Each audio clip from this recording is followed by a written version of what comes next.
Welcome back, dreamers. Your host Ken here with some exciting news that I just couldn't wait to share.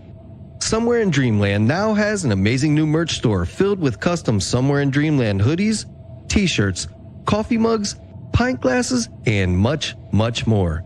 So what are you waiting for? Why not hop on over to dreamlandpodcast.weebly.com and grab yourself or someone else some custom Dreamland gear now.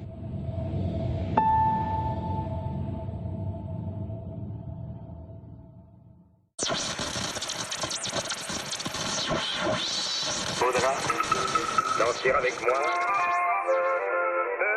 Du cordonnier, tu fêtes, qu'est-ce que t'as-t-on dans la tête? C'est que moi.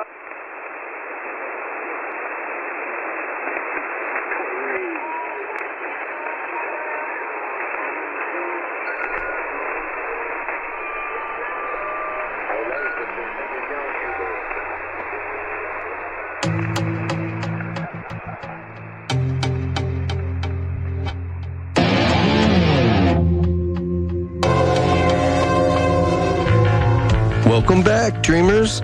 Tonight, my guests are Caz Clarke and Gari Jones.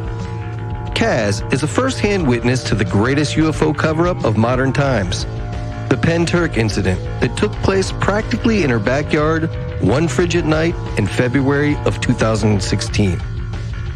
Gari Jones is an investigator who knew something strange had happened that night, but held no prior stock in the UFO game. After jumping headfirst into this rabbit hole, Gari has collected mountains of evidence proving that something otherworldly happened that night, along with painting a broad picture of military conspiracy and government deceit. So without further ado, grab your blankets, turn down the lights, get comfy, and let's fade away into Dreamland.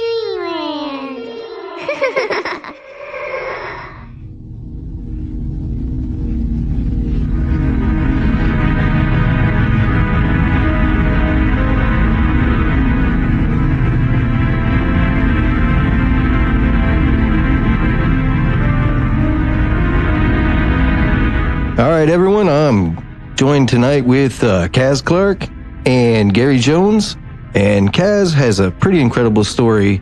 She was an eyewitness to the Pentyrch UFO incident, and I'm going to let her tell her story, and then we're going to ask some questions and ask some questions to Gari as well, because he's the lead investigator in this case, and I believe it's still, you're still investigating, correct, Gari? Yes, it's still ongoing because there's still a lot of evidence we are uncovering, and more witnesses who hear about this are coming out with things they saw that night, and some of them quite interesting, especially after the recent shows we've done. One witness is, well, a person that said they saw something going across the sky. Their house had shook, and then it went into Smilag Woods and lit it up, and that was just after the incident that happened on Lantris and Common, so we can get into that. It's still ongoing, but it's becoming more and more open now and revealing, so it's just proving what we already know. Great. All right, Caz, why don't you take us back to that February night in 2016, and let's start there at the beginning. Thank you. Firstly, I want to say I wish it was a story. It's not. It started for me on the 23rd of February 2016, when I noticed a very small twin propeller plane flying very low over my village. And initially I didn't pay it any attention because we have military aircraft that fly over. We have an RAF base about 14 miles away from us, but aircraft don't tend to stick around. And it was the next day, on the Wednesday, when David, one of my neighbours, came out of his house and he was cursing because this small twin propeller plane had kept him awake all night. And it was then that we started to notice the behaviour of this aircraft. And after a short while, another plane, almost identical to the first, would turn up to take its place and the first plane would leave. All Wednesday night, I'm sitting in my house, and when someone's pointed a noise out to you, that's all you can hear. And approximately every 15 minutes, this small twin propeller plane was flying over the top of my house, very low, and it was quite loud. And so you sit there and kind of anticipate when it's going to come back. And so all Wednesday night, I had quite a restless night. going into Thursday morning, the sky was clear, the sun was shining. David was standing at the end of his driveway staring at this small aircraft. Could practically see the pilot. They were that low. And I just remembered thinking, if it goes any slower, it's going to fall out of the sky. And we contacted the Ministry of Defence via email to find out what these aircraft were about, and we didn't get a response. We'd contacted the mainstream media, and they didn't know anything either. And because we didn't get any answers, we decided that if they were still there later, that we would go out and watch with them, because clearly they were watching for something. But we never, in a million years, knew what was going to happen that night. David was absolutely convinced that perhaps they were watching for Russian bombing planes again, because it had only been the week before that our RAF had turned away two Tu-160 Russian bombers from our airspace. So we went out and watched with them. That was on the Thursday night, Thursday the 25th. It got into the early hours of Friday the 26th of February. At around 2 a.m., we had the fire pit lit in my back garden, and this small twin propeller plane had started to do figure eight patterns now. Instead of flying in a circular flight pattern, it was now crossing over the top of my house more regularly. And I'd said to David, look, it's late, I'm cold, and to be honest, a little bit bored. I said, I'm going to go in, nothing's happening. So I went to the back of my house, had my hand literally on the back door handle, and I was just about to go in when I heard what sounded like a missile coming. Very loud. I've run back to the back of my garden where David was still stood there to see this huge plane go over the top of us. I'm not a plane spotter, I didn't know what it was at the time. But as it's banked around to the left-hand side, so you could see this mushroom-shaped object on its back.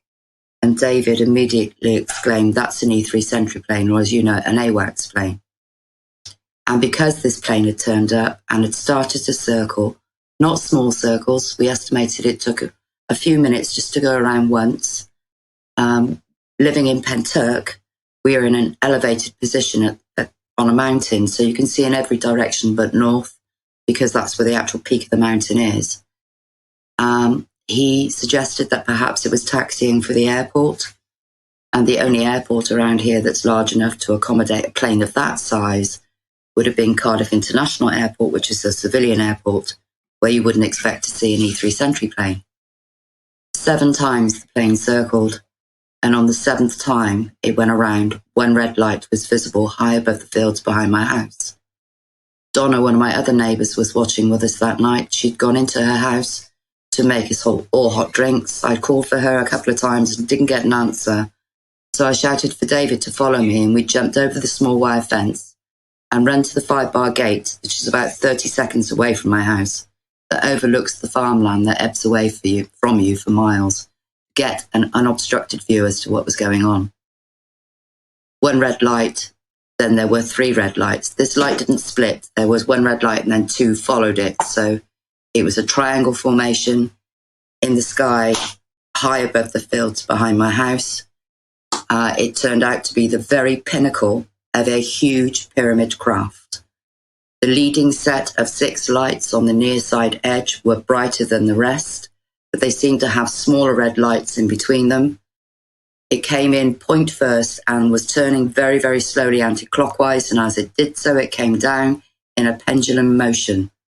The right-hand string of lights were always brighter than the rest, but you could see the outline of the entire craft. Once it was in the upright position, it's fired a really bright green object out at the top. I can't tell you what shape that was. It was brighter than any star I'd ever seen. It skipped across to my left-hand side and above the trees, where it just rocked gently backwards and forwards. It didn't go anywhere. It just stayed there, almost like it was surveying the area. Meanwhile, the pyramid has listed to the right-hand side, still turning very slowly anti-clockwise. And I stood on the 5-bar gate to get a better look through the bare trees. And I said to David, it's landing, thinking it was coming down, when in reality, the field rises there because that is the foot of the Garth Mountain. So the land itself was coming up to meet it. And as it neared the ground, it ejected what I described as a hand of lightning. But it's not thin lightning like we have here. It was thick, fire-coloured, almost like fingers, reached out to touch the ground, to stop itself from touching the ground. and the whole thing lit up really brightly. You could clearly see this was a pyramid craft. Around the brightest lights, it illuminated parts of the side of the ship so you could see that it was a solid craft. And I described it like a rock face, as if it was made of stone, but I don't know because I didn't touch it. Whilst this was all happening about 200 meters away from us, and such was the size of this craft, while I was fixated on it touching the ground, and to this day I don't know why, David was watching the top. And he said he saw 15 or 20 described as orbs come out of the top of this pyramid that just seemed to be mingling and dancing with each other around the top of this pyramid, as if they were protecting it somehow. I heard 2 military aircraft coming, 2 big, I now know to be 2 big C-17 aircraft. They had 2 engines on each wing, and they were flying wingtip to wingtip as they went over the top of me. The E-3 Sentry was still above us, by now flying in an oval flight pattern above this whole area. When I looked back, I couldn't see the pyramid anymore, but that's not to say it wasn't there, I just couldn't see it. I saw 2 big Hercules aircraft, I now know to be Hercules aircraft, C-130 aircraft come from my left-hand side, and they too have turned and gone back in behind the 2 C-17s and took up the outside wide positions. So you've got 2 C-130s out wide and 2 C-17s in close together, flying towards where this pyramid was last seen. And the bright green object that had been there the whole time has flown in a completely straight line across and in front of these aircraft and fired 3 really bright strobes at these aircraft, and then seemed to get excited somehow. And it seemed to skip and bob. I described it like Tigger off Winnie the Pooh, skipping and bobbing and skipping and bobbing away and in front of these aircraft, and these 4 planes started to follow it. You could see all of the outline of all of their engines and their fuselages, their wings, all bathed in this green light as they flew off into the distance away from us. The E-3 Sentry was still above us. I watched the green object until I couldn't see it anymore. And then we were approached by 2 barrel-shaped objects. I didn't see where they came from, but they were coming across the field from my right-hand side to my left. They were about 10 feet tall, 6 feet wide, completely silent. They were capped on the top with just black caps on the top and on the bottom. They were completely smooth on the outside, as if they were made of glass.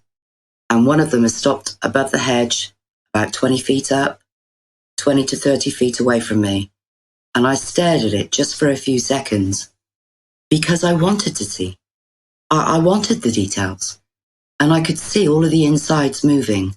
I described like white noise on a TV screen, but it was more 3D than that. It was almost like it was mixing in on itself, as if it were alive.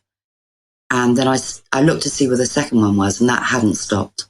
And by that time, it was over the top of us, next to the oak tree, right next to us. I was still stood on the gates. I had nowhere to go.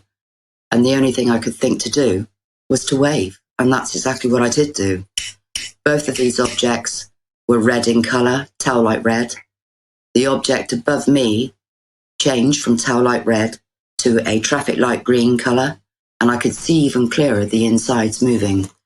And I felt it scan me. It's the most bizarre, almost euphoric feeling I've ever had in my life. Almost like something had reached in and took the fear away from me. And I did hear a voice that said, "Tell the world what you witnessed here." And I said, "I will." The green object that was above us then moved to my right-hand side and above the rooftops of the houses. The red object that had remained sentry the whole time, almost as if it was guarding the other, has now moved away into my left-hand side and low across the fields until I couldn't see it anymore. What was going through your mind at that point, Caz? Like, literally, what was going through your mind? It had to be almost a mind-altering experience for you. It was a life-changing experience for me. It challenged everything I thought I knew and believed. Everything. You know, at the time that I was watching the pyramid emerge, I wasn't sure what was happening or what was going on or what it was. And I stood in complete shock and awe and silence at what I was witnessing. It was only when the barrels came over us that I actually reached into my pocket to film these objects. only to discover that my phone was completely dead, and David's phone has been completely fried, doesn't even switch on anymore. Wow. We heard 3 helicopters, we now know to be 3 Apache helicopters. There was one flying above 2. They were coming from my left-hand side, about 2-3 miles away from us, in a triangle or pyramid formation. You could see the red pulsing lights going out in front of them. They were pushing all the hedgerows and grass and shrubs flat with the force of their rotor blades. They were flying from my left to my right on an interception course where the green object, the first green object, had gone before. After that, the E3 Sentry was still above us all this time. We walked down to the second field where this pyramid had emerged to see if we could see any more, because David had said that he saw 15 or 20 of these orbs come out. So we wanted to see if there were any more. We had almost a full moon that night. It had just ebbed over the full moon. And it was wet and slippery underfoot, and in the shadow of the hedgerows and the trees, it was pitch black. You couldn't see the floor. And it was quite dangerous on a mountain in the middle of the night. But by the time we got there, there was absolutely nothing to see. And the E3 Sentry that was above us followed us. And what I mean by that is, when we moved down the field, the oval flight pattern that this E3 Sentry had maintained the whole time, that oval flight pattern moved with us. And then when we came back, that oval flight pattern came back with us and actually followed us back home, or followed me home. When we got back to my house, it felt quite surreal, like that just happened. And you'd have thought that David and I would have been quite frantically talking about it, but David was the complete opposite to me. He was almost catatonic, sat there staring into the abyss, trying to make sense of everything that had happened. I was the opposite. I was energized. I needed to tell someone, anyone that would know what to do with this information, because I'm not a ufologist. I wasn't a member of any groups. This wasn't an interest of mine. I had absolutely no idea who to tell. David went home. Not that he could sleep. He was watching from his house. There were now the helicopters flying backwards and forwards from RAF St. Athan, as I say, which is 14 miles away. I'd gone to bed, not that I could sleep, tossed and turned, and I heard this enormous explosion. I mean, enormous explosion from the direction that this green object had flown, west of here, in Llantrisant. The same morning, about 8 a.m., David's come to my house, frantically knocking on my front door, that the mainstream media put out a cover story that the military defence had, how helicopters are kept South Wales awake in this exercise. Well, I didn't know you weren't supposed to talk about UFOs. So I immediately launched into a comment and said, I can categorically assure you that was no exercise. What they were chasing last night were not planes. And what I witnessed will stay with me for the rest of my life. I will take a polygraph for anyone, anywhere. Anyway, because of the other comments left by other people, it was quite evident that this explosion had happened over Llantrisant Common, which is 5 miles away from me.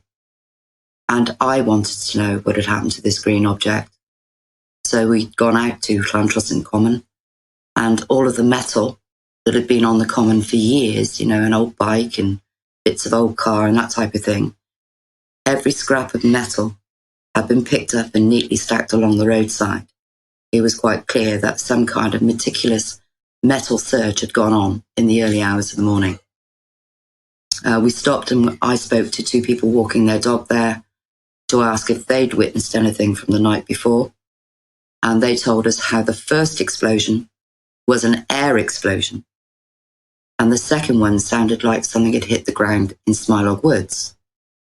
Well, because I wasn't from that area, I didn't know where Smilog Woods was located.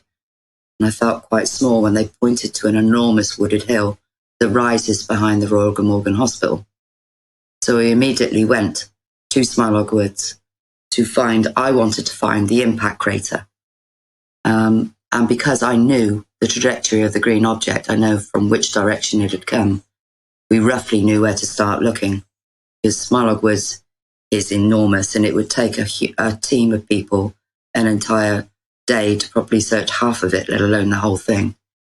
And it wasn't long before we found the beginnings of the debris trail. Initially, there were just small branches off the tops of the trees. This is Forestry Commission. There are no branches on the lower parts of the trees. It's only really sort of the top 12 feet of the trees that have any green on them at all. And as we ventured further into the woods, so bigger branches were now off the top of the trees until eventually the canopies were out of these trees completely. And then the trees themselves have been snapped in half. These are 12 or 14-inch thick trunks, 60-foot trees snapped in half as far as the eye could see. We followed the debris trail through to its end. In fact, we came back first to tell the others, my other neighbours, what we'd found, and a plan was made to go up the next morning with cameras, because it's hard going up through a mountain, really, to follow this debris trail through to its end and find the impact crater, because I wanted to know. We got there. We followed it right through to its end. And I believe for every tree that object hit, it slowed down. And there wasn't the enormous impact crater that we expected, but there were 60-foot trees snapped in half, mid-trunk, an impossibility in nature, with white burn marks on all the surrounding trees and injuries to these trees that measured between 1 foot and 2 foot long, with living wood curled outwards towards you, implying something very big and heavy had been dragged up against those trees. Those trees had exploded, almost distended, and a very strong smell of sulfur in the air. It was snowing at the crash site, and it was also snowing in what we call the near landing field where this pyramid had emerged. And because it didn't come down from outer space, this pyramid came through the space. And it was snowing just in the one field. We walked the perimeter, all of us. Of all the other fields, there was no snow, but the snow in the one field was quite strange. Not like normal snow. It was had a bit more resistance than normal snow. But it was just snowing in the one field. What do you mean by a little more resistance? What do you mean by that exactly? Okay, it resembled a hailstone to look at it, but it was made of snow. But that snow was quite spongy in that you could squeeze it, and it had a little bit more resistance to normal snow, but it would eventually dissolve. It's nothing like I've ever seen before, but it was definitely snowing in just the one field. Wow. A few days afterwards, we had some very strange men and women who were armed and would camp in the fields behind my house and were searching the field where this pyramid had emerged, wearing white forensic suits on their hands and knees. They'd given local residents here different stories as to who they were. One person had been told that they were a fracking survey team, which didn't go down very well in the village. Another person had been told that they were a Vodafone, a mobile phone company, doing field research. And because of the differing stories, I wanted to know who these people were.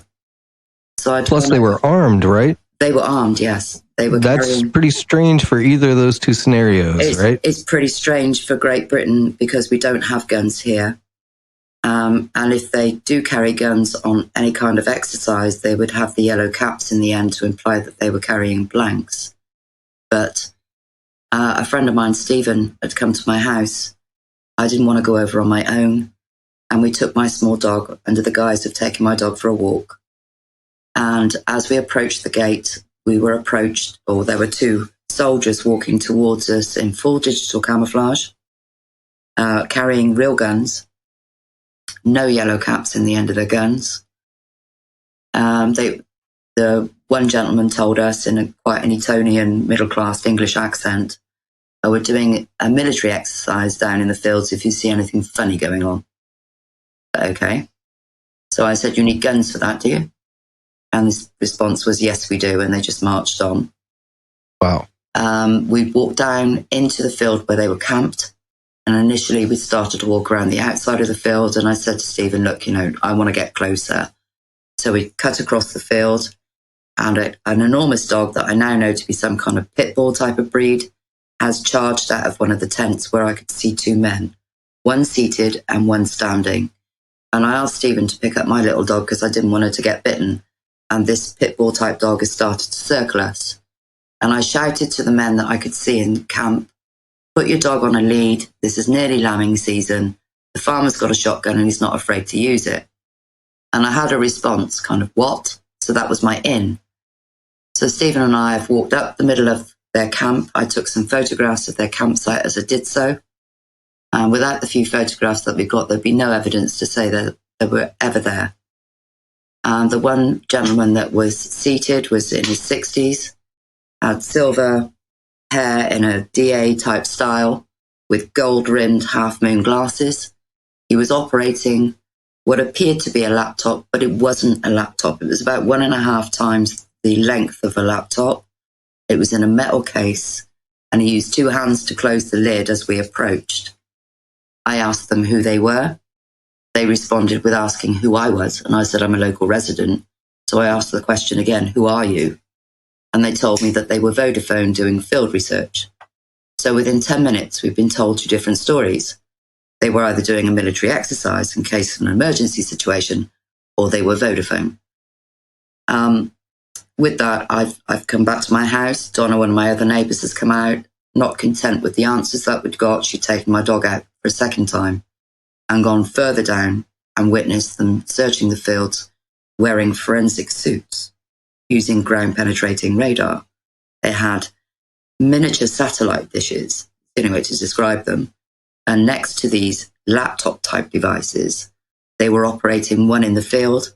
They also had a Jeep parked at the end of the trail, and they had one of those laptop-type devices on the bonnet of that Jeep as well.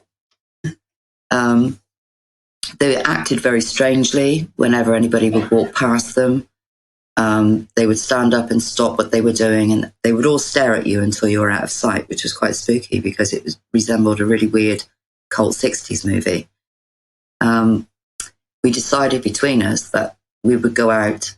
Stephen's got a night vision camera, and we would skywatch to see what they were doing. I don't know where the rest of the campers were, but I could see the one man who was standing in the tent next to the seated guy, breaking and snapping night lights, those glow sticks, and putting those around the campsite. And he saw us, so he came over to ask us what we were doing. And I said, well, we're sky watching. Are you here because of the UFO? And his response was, oh, no, we don't know anything about that. But he didn't ask any questions about it either, which would be human nature, which I felt was very strange. After about 5 minutes, he told us that he was security for the camp.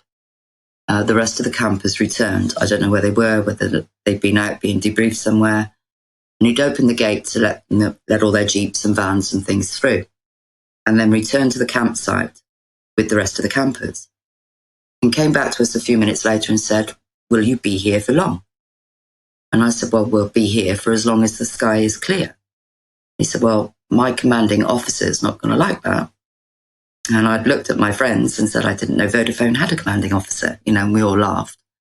He said, well, he's going to want to speak to you. So that's fine, I'll speak with him, go and get him, which he did. He marched off back to the campsite and came back with quite a broad, stocky, angry man who said, you're trespassing. Have you got permission to be here? I said, well, that's a public footpath. I don't need permission to be here. Yes, you do. Have you got identification? I said, I don't have to show you anything. And this is the point that I realized when I had post-traumatic stress. Because my emotions went from 0 to 100. And I said, we fought 2 world wars, we'd have the right to be free. I said, no, as long as we're not breaking the law or hurting anybody, we've got a goddamn right to be here. I remember the fascist war movies where they come in and ask you for your ID. So, well, I don't have to show you anything. And he stood there quite dumbstruck, this other guy, and said, I admire your passion. Well, it's not passion, it's our right as a free human being. And with that, he's turned back and walked back to the campsite. Not another word. Well, it wasn't long before the storm clouds rolled in and we had to go back to my house, which we did. But by the next morning, they were gone. They'd been camped there for the best part of a week. And we did find a scrap of paper after they left with the letters CSABA written on them and a partial Hungarian telephone number, which I thought, or we thought, was perhaps an abbreviation for a company, but it turns out to be a name.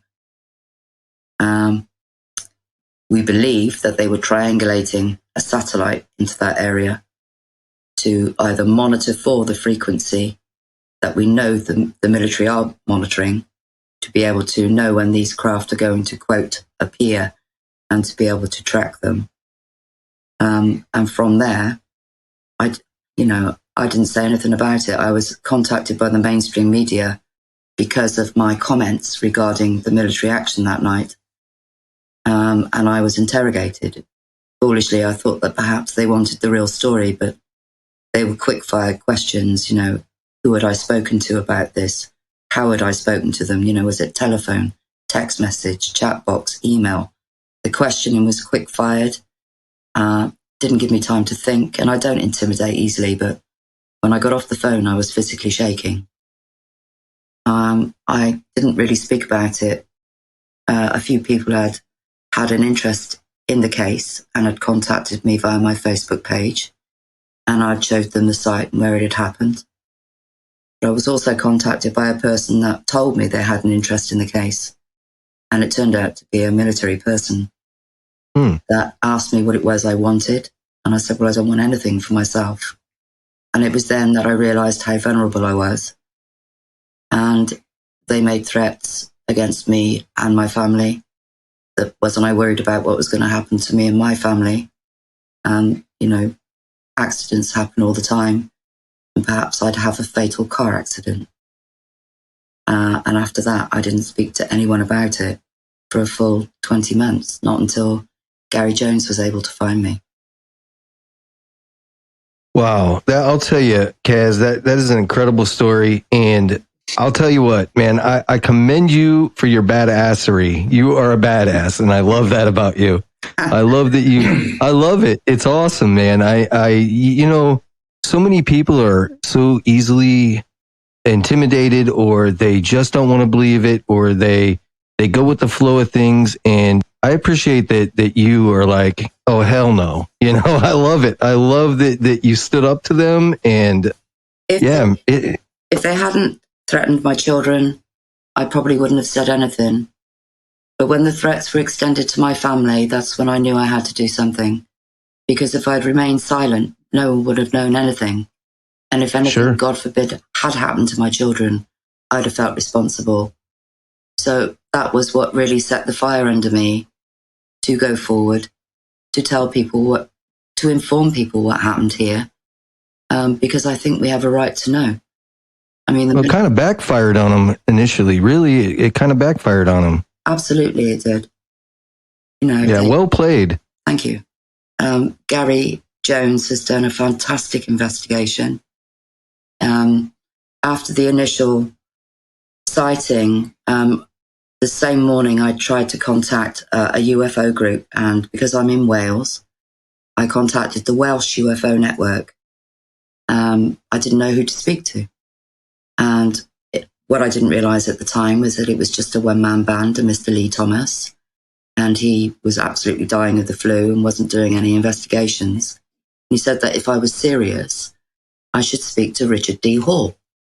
Well, I didn't know who Richard Hall was, but apparently he's a renowned alternative reporter and one of the best, and I needed the best. So he just happened to be doing a conference in Merthyrdville that very Sunday night, Sunday the 28th of February 2016. And I decided there and then that I had to go and see him to tell him what had happened. I didn't know what Richard did, didn't know what his conference was about, didn't know what he looked like, didn't even know if I'd get the opportunity to speak with him, but I had to try. And I went straight into the room and I spoke to Richard. I don't think I took a breath when I told him what had happened because I was so frantic to tell him what had happened. And he invited me to stand up at the end of his show and asked the audience if anybody there had seen anything. I'd never spoken publicly before in my life, but I agreed to do so. And that's exactly what happened. At the end of his show, he passed me the microphone, what would normally be a Q&A session. I stood up, I told the entire audience what had happened. Gari Jones just happened to be in that audience that night. Other witnesses, members of staff from the hospital, stood up to say the entire hospital shook, that the explosion was so big and so loud that it shook people's homes, woke patients up in their beds in the hospital. The smoke was so dense, it was falling from the air, resembled a foggy night. It was coming in through the vents and through the windows and filling the corridors of the hospital with smoke. We had another lady stand up to say it took her over 3 hours to get home from Aberystwyth to Merthyr because all of the roads had been closed by uniformed police. Every road that she had tried, she was given the same excuse by uniformed police that a truck had overturned and the road was closed. It was only on her last chance, if you like, the last road that she could try to get home, that she'd said to uniformed police, it's an awfully big truck that can close all of the mountain roads. There was no explanation when we asked the police why they did this. They actually said, eventually, after 3 years, that they could find no information with regard to road closures that night, but the police officers involved have since left the organisation. Well, if they can't find any information regarding road closures that night, how do they know who was involved? Right. The explanation for the explosion from the Ministry of Defence was that it was a simulated munition. There are a couple of problems with that. Firstly, you cannot place a simulated munition in the air. Secondly, simulated munition has no kinetic energy, so wouldn't be able to rock the Royal Glamorgan Hospital, shake people's homes and wake people up with their homes shaking, and patients were physically shaken awake in their beds in the hospital. But that it registered on the Richter scale 40 miles away in Monmouthshire. That is not simulated munition. I can allow Gary to speak about some of the evidence that was found regarding the investigation, because I didn't know about any of the things that Gary was going to test for. So if you have questions for him, I can sort of butt in if I need to. Sure. Okay. Gary, so how far into after this incident did you enter the arena? I was involved pretty much from the very first day of it. I knew that something was going on with the military, even days before it happened, because we were getting a lot of helicopters and planes flying low around my area. I don't live in Pentyrch. I live, 20 miles away. So for them to be flying low and stuff like that was kind of unusual. And there was convoys and trucks and equipment being moving around on the A470. I didn't anticipate that such a event like this would take place. But when I was at the Tidal conference and Caz spoke her truth that night, I just knew right there and then I'm going to look into this, and it pretty much began right there. So what happened in the initial 20 months, I was trying to get in contact with Caz because I could have spoken to her that night, but she had been surrounded by people who were all asking her questions and really trying to get to the bottom of what she had seen. But I had to get going because my lift home that night was getting up early in the morning. So I thought, it won't matter. I'll get up on the computer tomorrow and look around for Caz Clarke, because no doubt I was anticipating her name would be mentioned and linked to so many posts. And 20 months, I couldn't find her at all. It was like I enter her name and Caz Clarke Pentyrch on Facebook searches, trying to find profiles that matched, and nothing would come up. Do you think that was by design? I think it was being blocked or shadow banned or whatever the word may be, but it's very strange that, the name and the place are exactly where Caz would show up, and yet they didn't appear on any kind of searches. So for 20 months, I was just doing my own research. I was looking on various groups. I was just doing internet searches, looking for anyone who may have posted something. And I was just looking on radar sites, just general inquiries and seeing what people may have said. I got some evidence together, but I didn't anticipate that it would be as much as what Caz was going to tell me once I actually found her. Now, 20 months in, the investigation began, the proper, real, in-depth stuff, because I got a statement from Caz and from Dave, who's the other witness to this. It didn't go smoothly in the beginning with me and Caz, because we were kind of locking horns on a number of issues, because I had my own ideas of what may have happened that night. But then Caz and Dave had so much more to tell me. But once we got over the initial locking of horns and everything, we were able... I discovered, that Caz had PTSD, and that's why she was kind of being quite defensive about it all and argumentative, not because we were in arguments, but because, I had an idea of what may have happened that night, and she was telling me stuff that sounded quite incredible, and I was like, I don't know about this. But once I got the statement and I got the details of what they'd seen, I had an idea of where I could start, and the evidence just built and built and built. I was putting together the military timeline. That's how we know what kind of planes and helicopters were involved. I was able to look online for other witnesses who saw some things that night, which just add more credibility to it. And we did EMF scans of the fields, which we can get into if you like. I was like, yeah. We can get into the EMF if you like, Ken? Yeah, absolutely. Let's hear it. Because I'd already been to the fields and to Smilock Woods to look for myself what was there, and it was clear that we may be able to detect, if judging by the size of the craft, maybe there's some energy readings here that could be still present. So I got myself a decent model EMF. It worked very well outdoors. And once I started scanning around the fields, I scanned all them fields. There's a lot of fields there. It's about 245 square meters. And it was only in the areas where Caz and Dave had said where they'd seen this craft come across the fields from a left to right position, moving from left to right, and sort of like coming forward and going back and then up the hill a bit, where it almost touched down and created that hand of lightning. And what was amazing is after scanning the fields and determining, that there were no other energy signals present except in the field where they had seen this thing, I was able then to do what we call a grid reference search. Now, the grid reference is very simple to do. You just break the field up into quarters or halves if you must, and just proceed to go forward and up and left and right and whenever you get a signal that's higher than safety levels, you can then mark it out. We marked it out with ribbons and sticks, and I just plotted it on my graph. And what was amazing is that we found a trail of EMF signals that went right in the direction that Caz and Dave had said, and that was before I even begun this. So that added some real solid credibility to the testimonies of the sighting that they had made that night.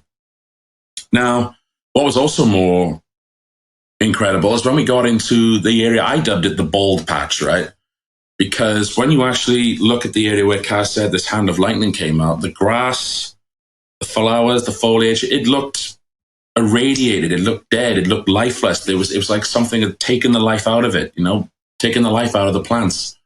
And we went in there with the scanner, and it was just the EMF meter was just going off all the time. And what was interesting is that it didn't register any electrical field activity, but the magnetic part of it was actually going up quite a bit. Now, if anyone knows anything about this, in safety levels, magnetic fields in microtesla is about 0.2 or 0.4, depending on what you read, of course. But 0.4 is like the highest safety level. Anything above that, then, you get more exposed to levels above that, you can risk, some really ill health effects. But this meter was going off all the time, and it was registering things as high as 1.7 to 2 microtesla in the magnetic field range, which is like 10 odd times higher or 5 to 10 times higher than normal safety levels, which was really, really impressive. And I remember then when we were scanning it, you were in there for an hour or two or whatever. I came out of the field, and many of us had this problem. We were suffering the effects of a high EMF exposure, or, above the safety levels. We were tired, nausea, fatigue, our skin was itching, like a burning feeling. We had headaches and migraines, our vision was sensitive to light. And this happened on a number of occasions. It doesn't happen now, because what's happened is that over the 4 years that I've been doing the scans, or even though I've been doing it for 6 years, the investigation side of things, the levels have dissipated to normal background levels now. It's gone, it's disappeared. And what's really doubly impressive on it is that we did the same thing for Smilog Woods. We scanned the area where the impact broken trees had been damaged and snapped. We scanned the surrounding areas, to see if there was anything there. And I found a trail of EMF that led straight into the impact site. Pretty much the same trail that Caz had taken previously with Steve when they went up there initially on the day and the day after. And I was just like, this can't be possible. It can only be possible if it was real, isn't it? Because you can't make this up. Normal EMF levels are around, for a magnetic field anyway, is about 0.05 to 0.1 microtesla range.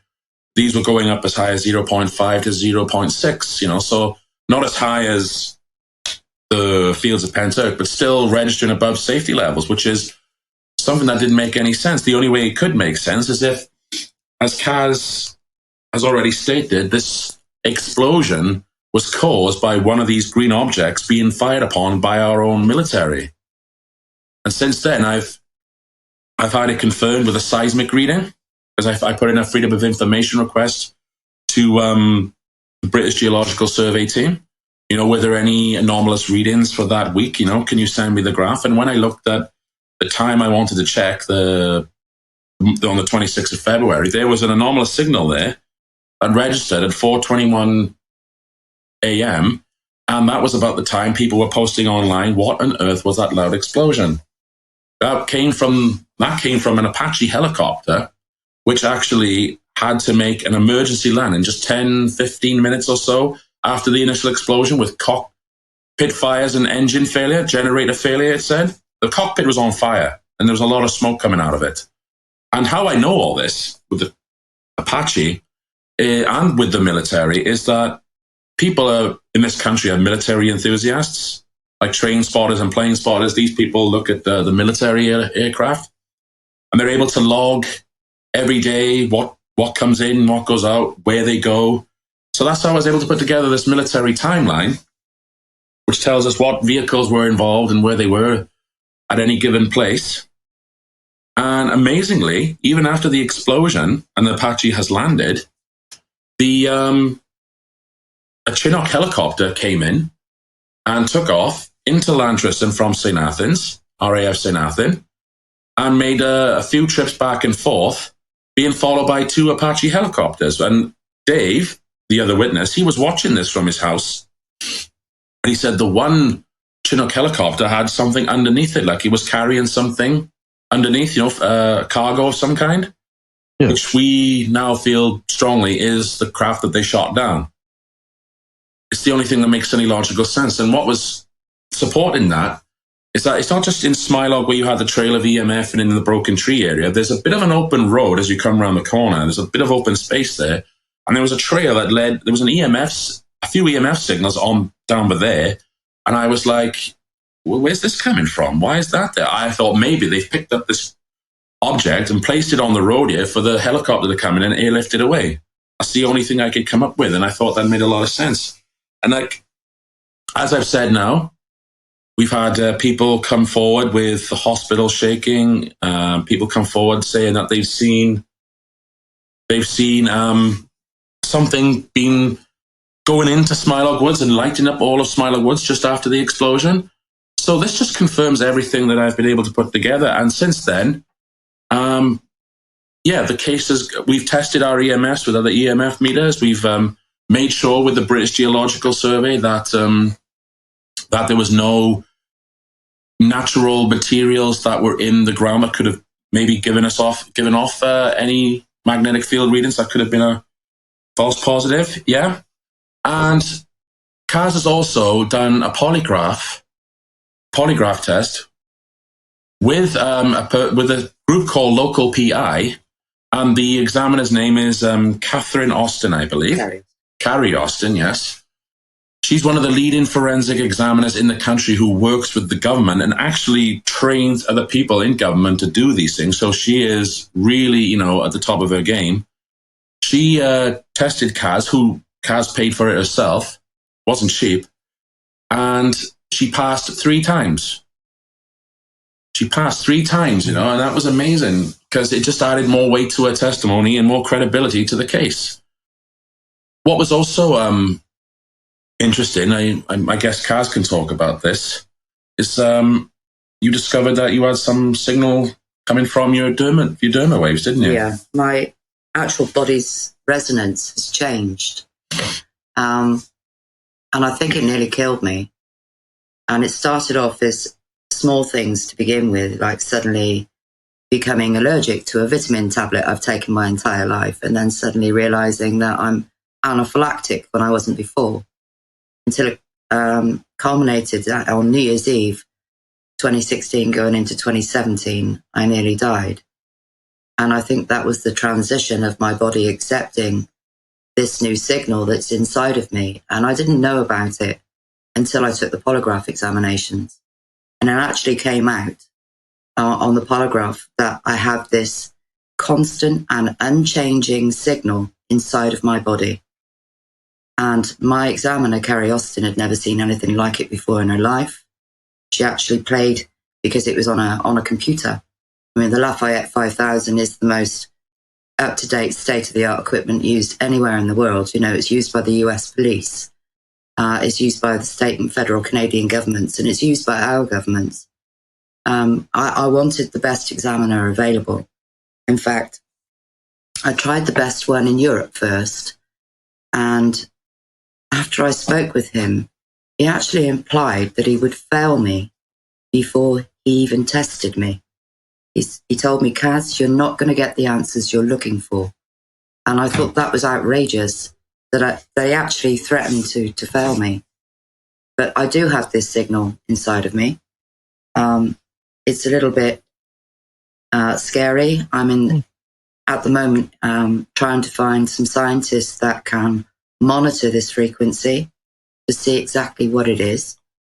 I'm looking at some of the, shall we say, new technology that's out there where you are able to view your memories on a screen.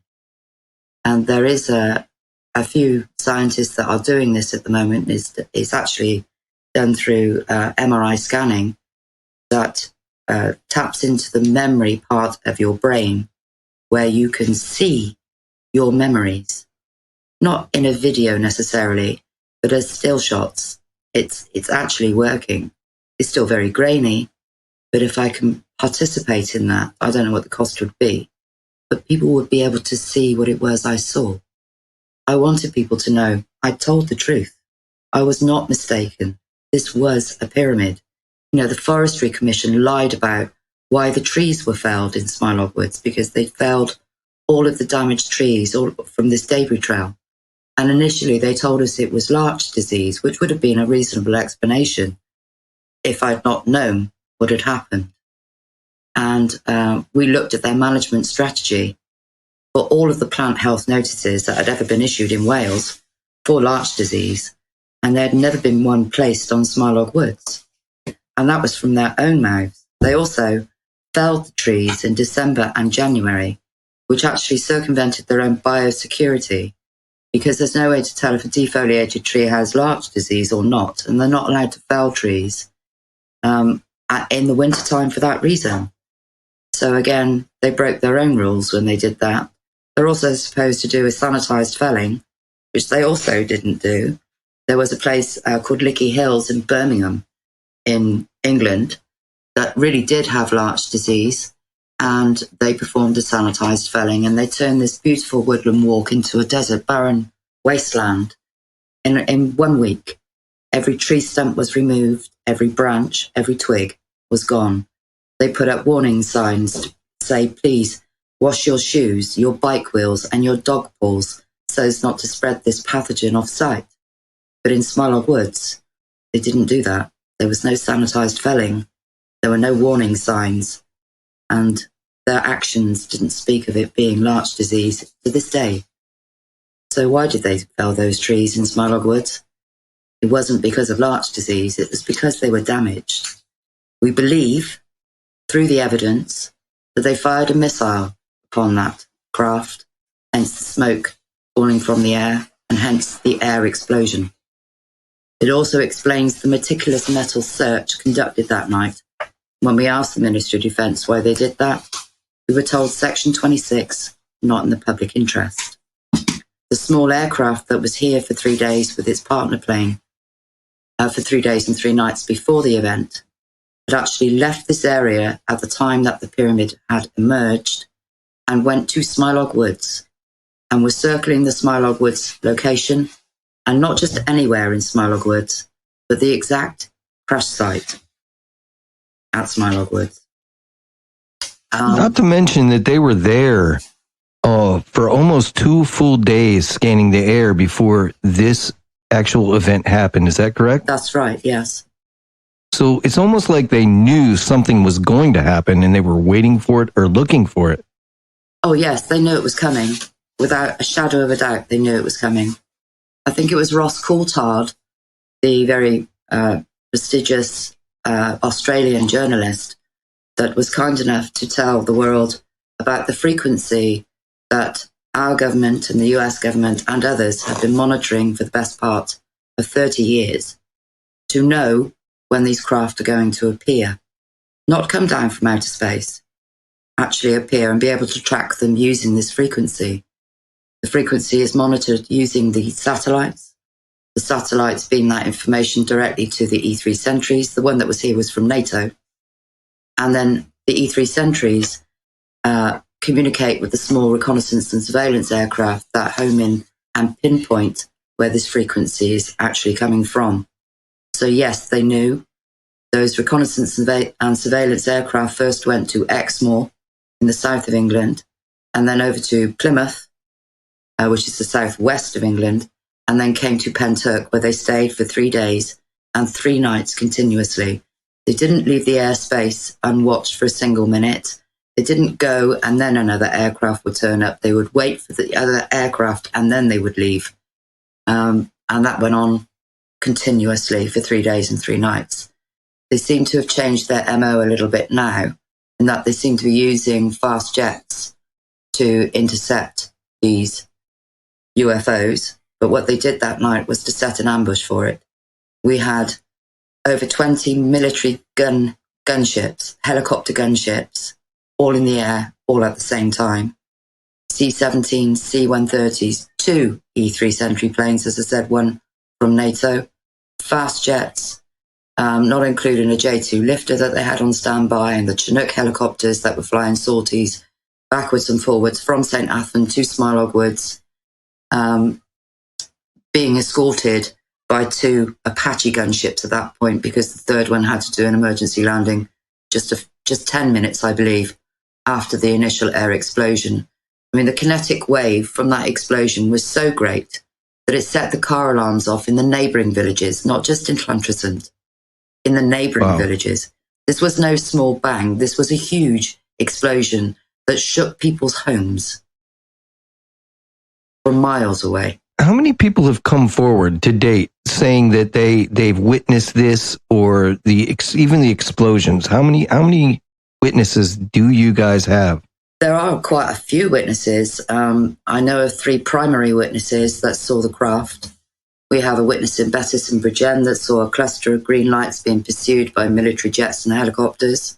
We have one in Tom Pentra that saw the green object, or a green object, being pursued by a helicopter being pushed back down the valley towards Llantrisant. We have loads of witnesses regarding the explosions. There are witnesses in Port Talbot that saw these objects going over Port Talbot. We've got witnesses in Neath and Swansea and Gowerton, all the way out to sea, west of here. They exceeded the NOTAM that was eventually inserted at 9 p.m. that night by over 50 miles, something they would never do in an exercise, because the NOTAM is a notice to airmen. So that would be a boundary not to be exceeded or to be flown into, because they would endanger other aircraft. But they did that night. They continued flying west. We have witnesses in Colwinston that said that this pyramid flew over his house. He has photographs. He has a video. I have seen the photographs. He has not released the video yet. Those photographs have been authenticated, not by me, I hasten to add, but they do exist. As for the explosions, we have members of staff at the hospital that witnessed the explosions that shook the hospital and shook patients awake in their beds. We have residents that live in Llantriston that said that they were woken by their houses shaking by the force of this explosion. We've got a new witness now that's come forward that said that they saw the streak of light go across the sky and into Smilog Woods before the woods lit up. That was the crash site. That was the object crashing into Smilog Woods. And we are in talks with that person right now. I have to respect any witness that doesn't want to be made known publicly. And I would never insist that they come out publicly if they don't want to. If anybody wants to give us a statement anonymously or otherwise, they're more than welcome to do so.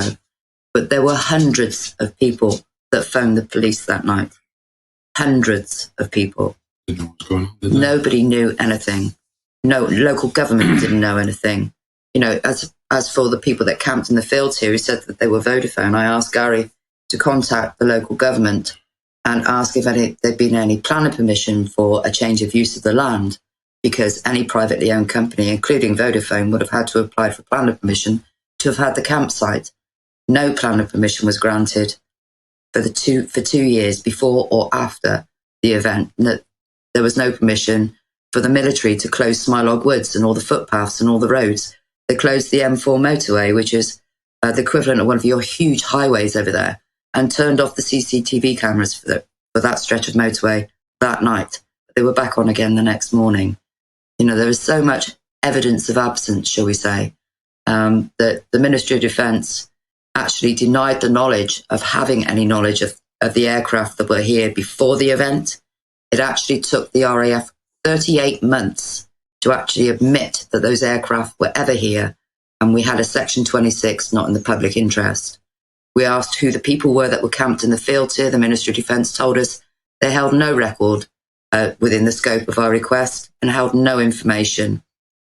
So we asked them what they were doing in the fields of Pentyrch, and we were told Section 26, not in the public interest. Well, that answered our first question, because only the military can hide behind Section 26. So now we know they were military.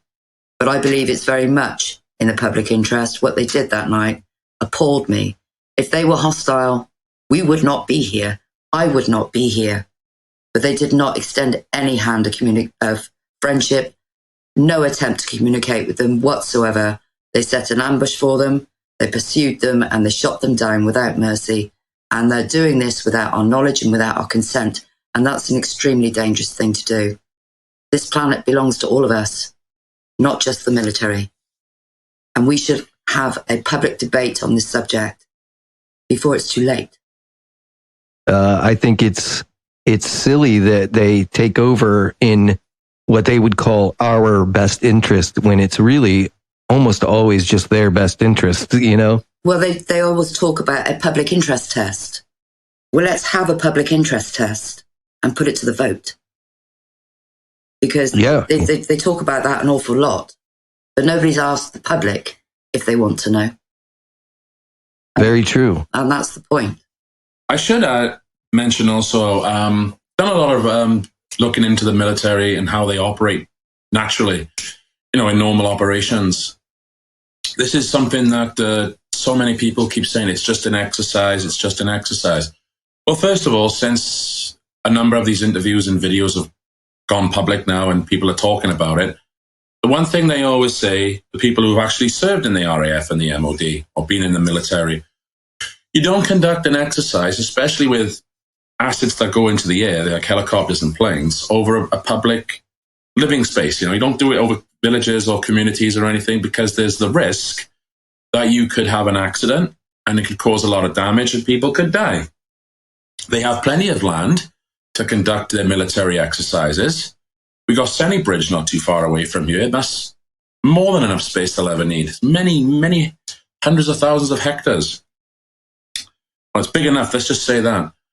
Yet they chose to come here. And when we ask them, their answer is like, we sometimes... Special land features. Yeah, we need special land features or the scopes of land in order to, conduct exercises effectively. But I'm like, this is a valleys area. There's mountains and hills and things all over the place. You know what I mean? What sort of specific shape mounting do you need? The other thing I would also add is that somebody said that the pyramid that Caz saw was just flares being dropped from an airplane or something. But someone has put in a Freedom of Information request asking about that, and the military have come back and said there's no information within the scope of request. In other words, nobody used flares that night. And I've also asked them about why this particular plane was necessary, the ZZ418, to start circling this area for 3 days and nights. And their answer was Section 26. Mm-hmm. So they didn't need to they didn't think they should tell us because it's not in the public interest. Another thing I asked them about was why did the military decide to clean up all the metal on the Lantriston Common when it's the council's job really to do that? Section 26. And something else I asked them about is why did they then go into Smilog Woods or come here?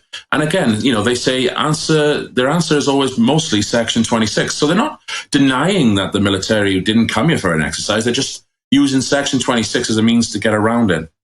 We asked the Ministry of Defence why they lied about their identity if it was just a military exercise here in the Pentyrch fields. And initially they skirted over the question, so we had to submit the question for a second time and ask them why it was they lied about who they were.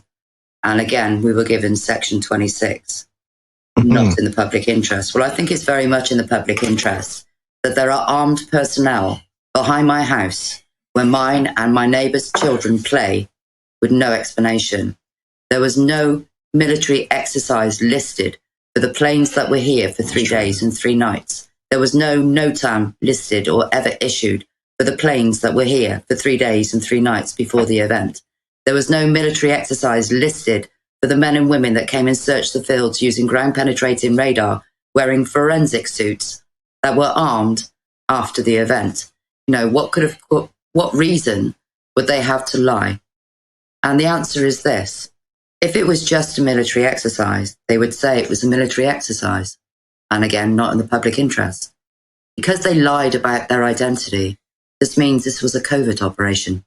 And if it was covert, it was real, not an exercise. And the fact is that if it weren't for the few photographs that we've got, there'd be no evidence those people were ever here. And that's quite shocking.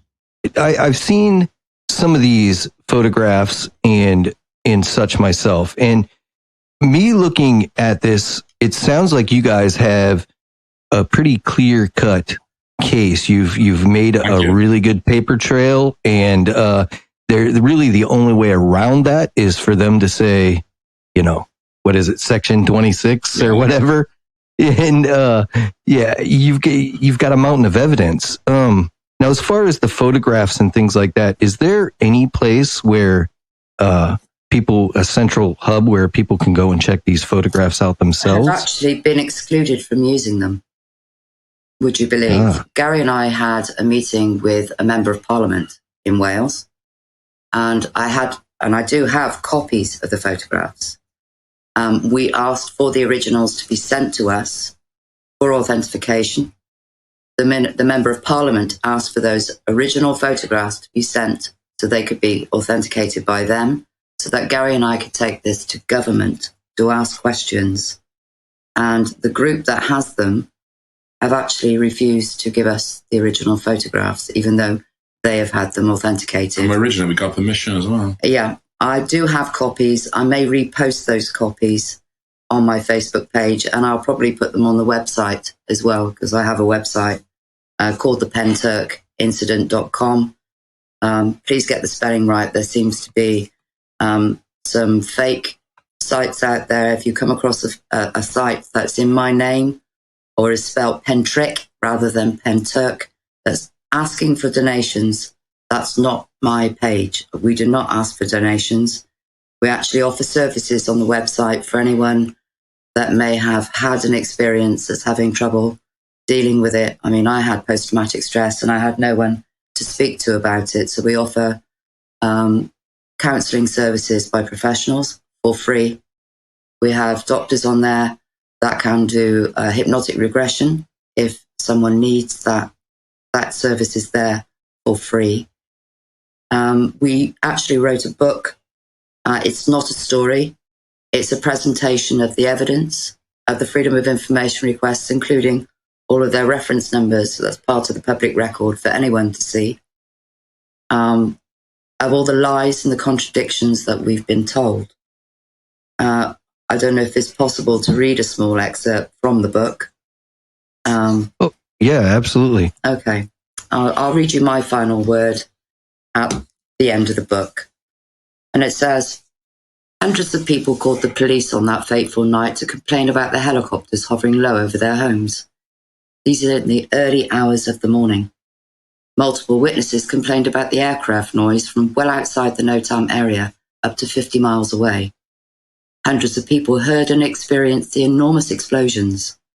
Multiple witnesses saw the objects the military were pursuing, and some managed to gather photographic and video evidence. Several witnesses experienced road closures that night by uniformed police and found it difficult to get home. Multiple witnesses saw and gathered radar returns for the aircraft above Pentyrch in the days preceding the events. These are normal people like you and me. Can they all be wrong? People were worried for their young children who were awoken in the middle of the night by helicopters, and others still worried for their livestock as Chinooks made multiple trips from Smilog Woods. Many people had to get up for work early the next morning after having a sleepless night. We are the people. We are not statistics or property. We are human beings, and the military and the police serve us, something that perhaps it's time we reminded them of. If I asked you to be a jury member in a court of law, I would ask you to set aside your personal beliefs and try the case on the evidence put before you. I would remind you, the jury, if a witness lies, you can throw out all or part of their testimony. But which part would you believe? If multiple witnesses are caught lying under oath, it is a conspiracy to cover up the truth. No official governing body or emergency service received any prior notification. National Resources for Wales lied about why the trees were felled in Smilog Woods. There was no plant health notice. The police lied about any knowledge of any road closures that night, whilst knowing which police officers were involved. The Ministry of Defence have lied on several official government documents multiple times, and this is part of the public record. They lied about having any knowledge of the planes over Pentyrch in the preceding days. They lied about hovering low over people's homes in the early hours. They lied about exceeding the NOTAM by at least 50 miles, and they lied about sending a cleanup crew to the fields of Pentyrch. They lied about their identity whilst in the fields of Pentyrch, and the MOD lied about knowing who the people were in the fields of Pentyrch, and when checking for a second time confirmed no information was held, but that was a lie too. They also lied about the simulated munitions causing the explosions that shook people's homes and the hospital. And the answers they did give all fell within the realms of Section 26, not in the public interest. Well, I believe it's very much in the public interest, and these are the things that we can prove. The evidence is vast in this case, and I ask you to scrutinise it closely. The truth is right here, and I ask you to find it within these pages. If there is nothing to hide, why have they lied and lied again, and in some cases confirmed for a second time and still lied? I put it to you, not only have the authorities lied in this case and have covered up the truth, but the military knowingly and expectantly intercepted and engaged a huge pyramid UFO and the craft it jettisoned that were not hostile, and without trying to first establish any form of communications, pursued and fired upon it without mercy. It is time for true disclosure in this country across the world. Time to at least try to correct what has been done before it is too late for us and our children, our planet, and the entire human race. I would ask you to be my judge and jury in this case, and to seek the truth in this matter, and to find the only answer that really does make any sense at all. Is the Pentyrch UFO incident of 2016, above and beyond any reasonable doubt, was real. Wow, that's pretty awesome. Where can everybody find that book if they want to purchase that? Okay, it's called The Pentyrch Incident, the greatest UFO cover-up of modern times. It's available on Amazon. if you're an Amazon Prime member, you can read the book for free. It's available on Kindle, but with anything in the physical form, if you want to buy it, it is available to buy on Amazon. It is non-profit. It is in full color. The pictures of the crash site are in there. Pictures of the trees are in there. The pictures of the radar returns are in there. The helicopter that had to do the emergency landing, the Apache helicopter, with its cockpit on fire at Cardiff International Airport, where you wouldn't expect to find an Apache, is in there. The pictures of the strange men and women and their covert camp and their equipment, the pictures are in the book of the ones that we were able to take. I had a rather good graphic designer that drew pictures in full color of the incident that night, and the true recollection of what I remembered. It is fairly accurate, to say the least. All the evidence, including my comments that I made on Wales Online, including the two debunkers that tried to ridicule me that morning, that called themselves the Smoking Man and Agent Fox Mulder. I kid you not. If this is not UFO related, they used fake Facebook profiles. These people do not exist. So this is government or military at community level from the off. And I've caught some people out using the same name on multiple hubs, and you have to be a member of that hub to be able to make a comment. And it was a simple one-liner.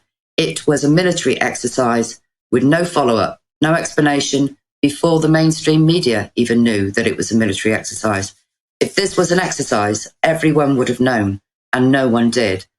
The crash site and the injury to the trees is in the book. The strange tyre tracks that were found at the scene that are only fitted to military vehicles are also in the book. All the radar returns are in there. Their campsite is in there. All the Freedom of Information requests are in there. The map of the EMF is in there, including all the photographs of the results that we got from those fields.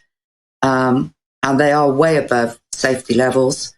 The crash site, again, the so-called sanitized felling, they didn't do.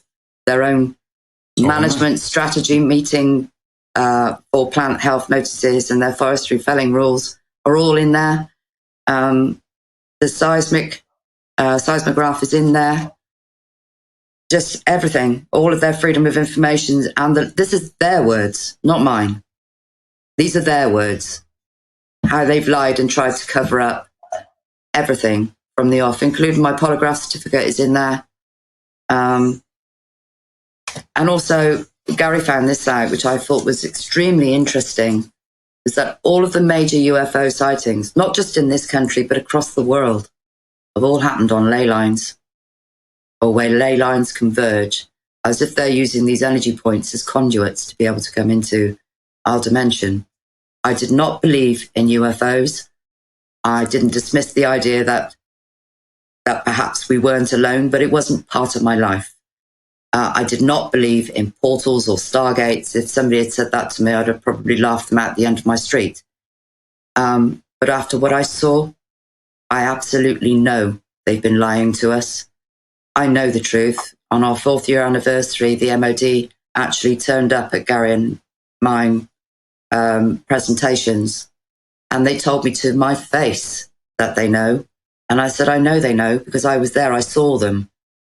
But when this lady walked away from me, it was clear that she had the weight of the world on her shoulders, that these people have been placed in these positions where they are forced to lie and they don't want to. So everything is in there, including testing the EMF testers against, because somebody had actually said or implied that perhaps there was a fault with the EMF detector that we used. And Gary has tested the detector that we used against more expensive detectors, against electric meters in your homes, television sets, and they read the same. So there is no mistake. The EMF in those fields was so high 20 months after the event. I dread to think what it was like on the day, but it was impossible to do repeated investigations on consecutive days because people were made extremely ill from being there. Yeah, I was going to say, at one point, didn't you have some physical changes? Didn't your hair turn white or something That like that? happened the very next day. Yeah, within 24 hours, my hair turned completely white. On the morning of the 27th, when I got up and brushed my teeth in the morning, my hair had gone completely white.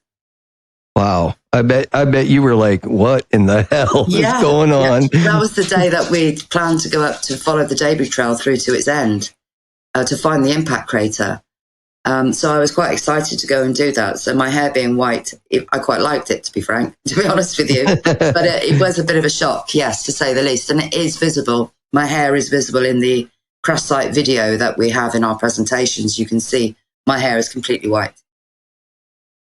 I'll tell you, it sounds like you have them backed into a corner. And you know what happens when you back those guys into a corner? They start playing the X-Files music, and Agent Mulder comes out. And unfortunately... Yeah, there are paid trolls and debunkers, and they've probably got some of the best trolls on my case at the moment. I've been attacked personally. I've had lies thrown and accusations thrown at me. It's very difficult, to ignore these people, to not respond, because the moment that I do, I'm the one that looks like a villain, and I'm not a villain. I never came forward to try and convince anyone. I came forward as my duty as a human being to inform people this was real, this happened, and to look at it for themselves. I didn't believe it myself when I stood there in shock and all witnessing it with my own eyes. This was real. And how long the military have been doing this, I don't know. But I have to pose the question, why is it we need an armed space force? Why is it that we've got space-based weapons if we are not facing a threat? Is it something the military have done over time and now we are in trouble? Yeah. I think that people have a right to know so that they don't put themselves in danger, so that we might know the difference. I'd like to see space cadets so that we could steer our children towards the technologies and the sciences that we're going to need now, not in the future. They're clearly preparing for something. Well, Caz, I will say one thing. Outside looking in and having spoke with you and listened to your whole account and everything out on the table, I will say that it is very easy for someone to want to get wrapped up in or make up an event like this for fame and fortune. However, your book is nonprofit. Everything is nonprofit. Like, you're not seeking that fortune out of this. You just want to get your story out there. And I think that goes a long way to prove that you're not in this for anything other than to get the story out. That's absolutely true. Gary wants to say something. I just wanted to add as well that we were offered a substantial amount of money for a book deal, which would have probably led to a film deal, but it would have given us it would have taken away control from the case itself and probably detracted from the truth. So to protect the integrity, we actually turned it down. Caz and me decided that was not the way we wanted to go. So, if we're doing this for fame and fortune, we had our chance there and then, and it didn't happen because we believe in the case and what we're doing. And I just want to add one more thing. I was going to try and mention it when I was talking about the military. That plane that was circling here for 3 days and nights, after everything had happened with Caz over here, that plane headed over to Smilog. Started circling. But there was something very interesting that I wanted to mention about another witness. He was an old man, a patient in the hospital, a former RAF man. I think he was a weapons fitter. I spoke to his daughter, and she confirmed to me that he heard gunfire, machine gunfire from outside before the explosion happened, of course. And I kind of wondered, well, why are they shooting over there? There's nothing really to shoot at, is it? But I believe now that this thing was hiding in the woods, this green object, or one of the object that they were targeting, and they were shooting at it to get it to break cover. And the ZZ-418 plane was making circles, but they were getting smaller and smaller, as if they were sort of pinning something down. And I've discovered about this ZZ-418 plane, this Beechcraft that they use, it has a special kind of radar system and scanning equipment on it, much more sophisticated than your standard radars, which allows it to sort of home in on certain frequencies or temperatures and something, which allows them to pinpoint something much, much more accurately than 3D. In 3D, yeah. So I think what they've done is that they moved in, they closed the net in the area of Lantris and Common, because some of these Apaches were hovering low below the trees. That's what some people were saying. They saw one. It was hovering so low, it was over the trees or near their house. And it just seems to me that once they got the plane to circle and this machine gun fire, it had to break cover. And then the Apache comes up because it is an ambush helicopter. It can come below a hiding in trees or below a certain object, that wants to obstruct its view for the moment. And that sort of makes me wonder, was it waiting for the opportunity to get a shot in? That's what it seems like to me, because everything that we've put together fits the timeline of events. I've always jokingly said, no, what the Ministry of Defence were doing, clearly the E3 Sentry was watching me, was for me to wave my flag and say, it's okay, boys, you can now start. For me to be able to pinpoint exactly when all of the aircraft started to move in from 50 miles out. Aircraft that I couldn't have possibly seen. On the subject of fame and fortune, I genuinely did not want to come forward. I tried to pass this information on to one of the best reporters in the country and walked away from it. It was only when I was threatened, when my family were involved, that I decided that I had to come forward. Not because I wanted to, but because if I hadn't, no one would have known anything. And I think we have a right to know. It's time. All of this, or people have got enough to worry about without being attacked by aliens, is simply not good enough when we're not even told they exist. I think the Pentagon have done exactly the right thing. We now know that these craft are real. I think it was in 2018, was it, when the pyramid was actually filmed by an American warship, and the Pentagon have admitted that craft is real. This has all come since my sighting. What I saw was a 3-sided pyramid that had red lights around its perimeter. That is exactly what I saw. They were not flares. They were not parachutists. I am not mistaken. This happened 200 meters away from me, that jettisoned smaller craft. What they are, I don't know. But I do know they were not hostile, or we would not be here.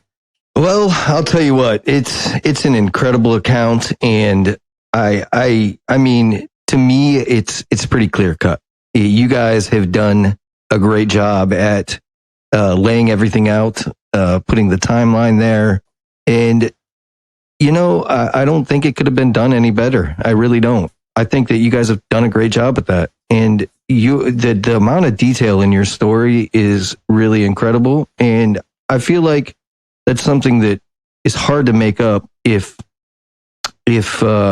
you're just writing a story, Ken, to be honest with you, if I was just making up a story, I wish I had that much of an imagination, but I genuinely don't. I'd have written a book under fiction and not had to have been troubled by all the attacks from debunkers and trolls for the last 6 years. It is soul destroying, but I have to continue because this was real. I have to try and brush it off. I mean, Gary is a fantastic investigator.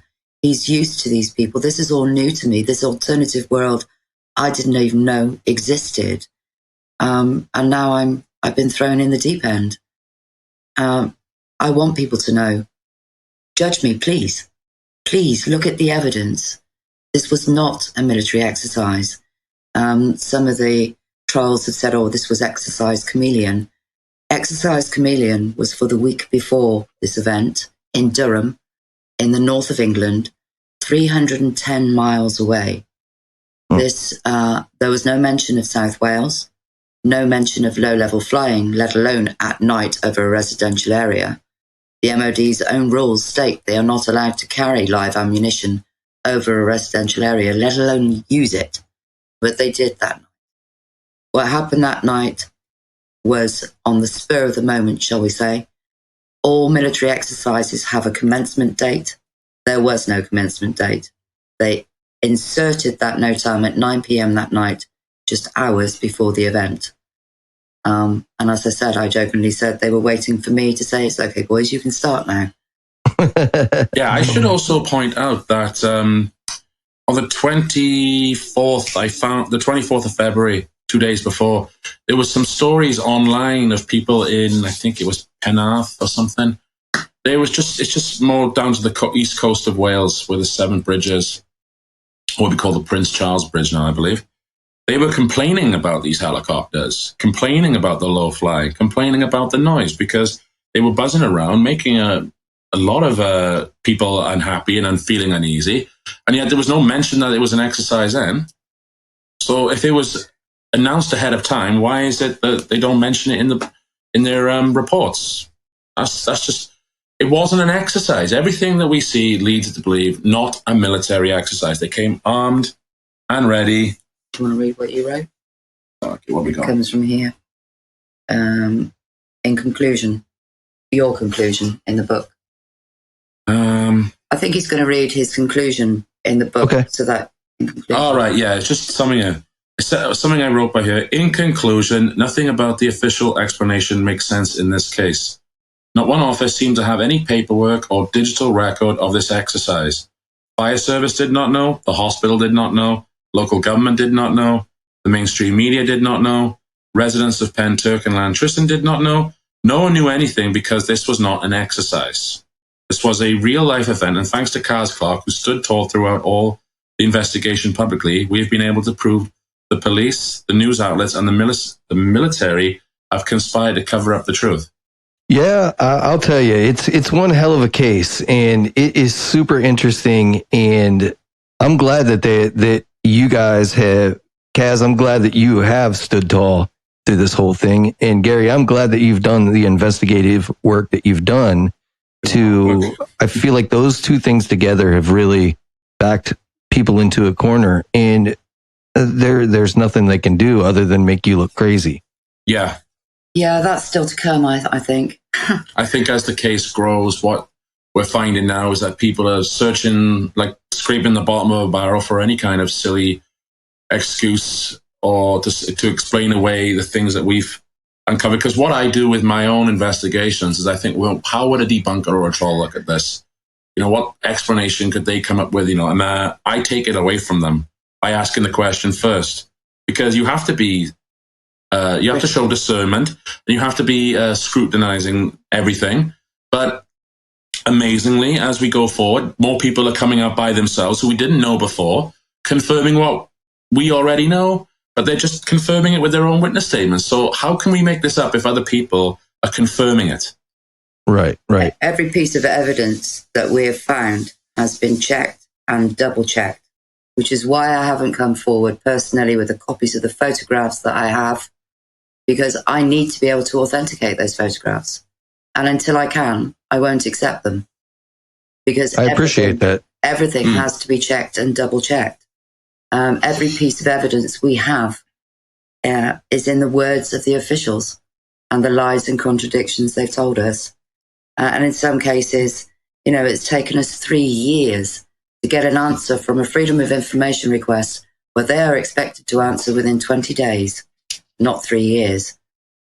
And it's ridiculous. You know, was it 38 months for them to answer us whether or not those planes were here, even though we had the radar returns proving they were. Oh, something I would also point out, if we're lying, and this is all just make-believe for fame and fortune, why is it that certain comments have been deleted from Wales Online? They've removed all the comments there. Certain Facebook posts that had information on there have been removed. Certain news media outlets have now taken down their web pages that had information on there. The level flying exercises. Yeah, well, what the original low-level flying exercise that was on the MOD was removed and replaced with something else. I got that link from a gentleman who understood my case early on. NASA. I'm getting into that. Yeah. The NASA World View website, which covered the area, well, it goes all around the world, doesn't it? For 7 days, from something like the 20th up until the 27th, all the images have been taken down. It's just a blank screen. Planefinder.net, which is where I got the original radar returns from, because those two planes did show up on there. It used to have a 7-year backlog of history you could go into, free of charge, no subscription needed. But since we broke the story, when it first came public, they changed it from a free to a subscription base, and you can only go back 1 year now. Wow. That's how you get the year. Otherwise, it just goes back a week for free. That's their prerogative. They can do that. But I just find the timing of these things rather suspect. And I don't know why, but a farmer, when the book came out, the ball patch area or the landing field area, the near landing field, was all cut down. So you can't distinguish where the ball patch is now. We know where it is because we're used to walking up there, but it doesn't look like a big ball patch now. It's an open cut field. So these things are just they're not making any sense. 2 days after the book was published, the ball patch was destroyed. Again, covering up the evidence. I don't know if there's any evidence in the plant life that was there, in the gorse bushes that were there, whether someone can test them to, a bit like tree rings, I suppose, because the gorse bushes are quite woody, whether or not that would show evidence of EMF damage, I'm not sure. But now, those have been destroyed, completely leveled, and none of the other fields were touched, just that one. They're trying, aren't they? It's suspect, I do admit. Yeah. It's very suspect. What else was I was going to add one more thing. I just can't quite remember. No, I haven't. I think that was it, actually. There is a lot that we probably haven't covered, but it's all in the book. I mean, including the aircraft that were involved, and some of them were from the United States Air Force. The Chinooks, the Hercules, their call signs, the Merlin helicopters, Pumas, Apaches, Lynx, other black helicopters, drawings that I did the morning of the 26th of February are in the book, so that people could see exactly what it was that I saw. There's just everything. But let's leave it there for them to go check the book out for sure. Please do. And as I say, it is free on Amazon. If you're a member of Amazon Prime, you can read the book for free. It is non-profit. Please, inform everyone you know. All right. Well, let's plug that. Let's plug your website and your book one more time. Okay. All right. The website is called thepentyrchincident.com. That's PENTYRCH. Not to be confused with any other website. I do not collect donations. And the book is called The Pentyrch Incident, the greatest UFO cover-up of modern times, by Caz Clarke and Gari Jones. And it is a presentation of the evidence. It's not a story. All right, guys. Well, I appreciate you coming on and taking time out of your day to talk with me and present all this evidence and tell me about the event that happened. I really appreciate it. Thank you, Ken. Thank you, Ken. Really enjoyed it. Well, that about does it for Dreamland tonight, dreamers. Thanks again for listening, and good night.